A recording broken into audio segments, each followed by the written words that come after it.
എൻ്റെ വീട്ടിലെ കോഴി വളർത്തലാണ്. ഇവർ ചെറിയ കുട്ടികളാണ്. 1 മാസം 1.5 മാസം പ്രായമായിട്ടുള്ളൂ. ഇതിൽ വലുതും ഉണ്ടായിരുന്നു. അപ്പോൾ അവരെ എല്ലാവരും കൂടി ഇതിൽ കിടന്ന് കൊത്തുകൂടുകയാണ്. അതുകൊണ്ട് പുറത്തേക്ക് അഴിച്ചുവിട്ടിരിക്കുകയാണ്. അവരും കൂടി കാണാം. ഇവരാണ്.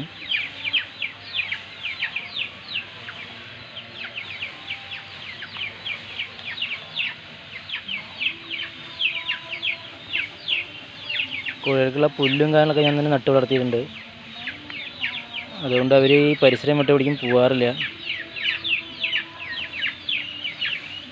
കോഴിക്കോട് ഇത് പുതിയ കോഴികളെ വാങ്ങിക്കഴിഞ്ഞിട്ട് ഇണക്കാനുള്ളൊരു കൂടാണ്. ഇവരിന്നലെ വാങ്ങിച്ചിട്ടേ ഉള്ളൂ. 9 എണ്ണം ഉണ്ട്. ഉഷാറാണ്. ഇവരെ നോക്കാൻ 2 കുട്ടികളെ ഞാൻ ഏൽപ്പിച്ചിട്ടുണ്ട്. അവരാണ് ഇവർ.